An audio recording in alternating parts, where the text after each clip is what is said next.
코로나19 팬데믹, 4차 산업혁명 등 거대한 변화의 흐름과 함께 교육에 대한 사회적 요구도 아주 다양해졌습니다.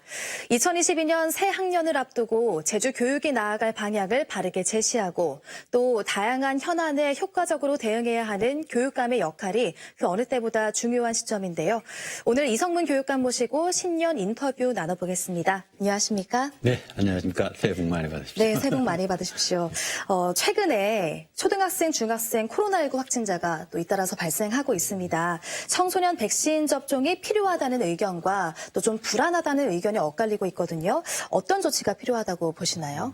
일단 정부에서는 12세 이상 18세까지 접종을 권고하고 있습니다.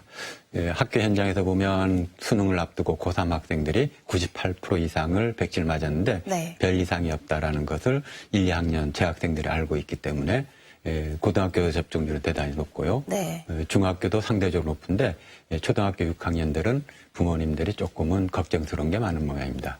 그러나 아이를 안전을 위해서라도 백신 접종은 필요하지 않나 이렇게 생각을 합니다.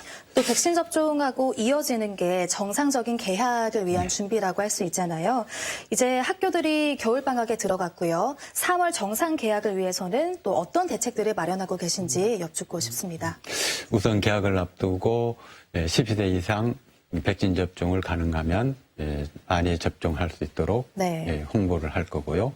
그리고 개학을 앞두고 약 한 18일 전 정도 되면 2주 전부터 본격적인 준비를 해야 되니까요. 네. 그때쯤 되면 저도 다시 교육감으로서 학부모들에게 담화문을 발표해서 방역 수칙과 관련된 것을 조금 더 신경 써달라고 네. 부탁도 드리겠고요. 또 작년, 재작년 우리가 방역 수칙을 잘 지키면서 학사 일정을 제대로 했기 때문에 네. 그 방역 수칙과 관련돼 다시 한번 재점검하면서 개학을 준비해 나갈 겁니다. 네, 그럼 올해 가장 집중적으로 추진하게 될 정책이 있다면 어떤 걸 꼽을 수 있을까요?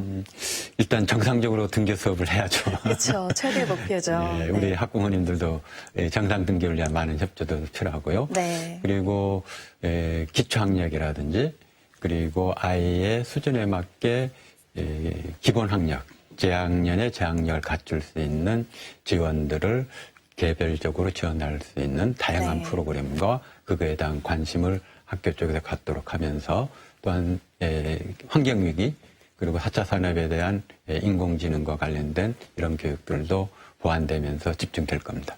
네, 지난해 뜨거운 감자가 됐던 게요. 제주시 동지역의 일반 계고 신설 문제를 꼽을 수 있을 것 같거든요. 또 올해는 어떤 계획을 갖고 계신지 궁금한데요.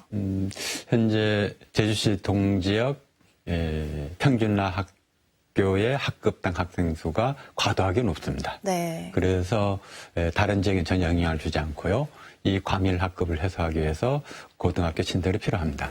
그런데 동지역 학교 연결을 쓸 수 있는 곳이 제주고 9만 평 부지 중에 1만 평을 쓰려고 하는데 네. 동문들에 대해 다양한 요구들이 있는데 그런 요구들을 논의 단계에 올리면서 협의해가면서 진행을 해 나갈 겁니다. 네, 알겠습니다. 마지막으로 질문 드리겠습니다. 연말 기자회견에서 삼선 교육감에 도전하겠다는 출마 의사를 밝히셨는데요. 세 번째 출마를 결심하게 된 이유가 궁금합니다.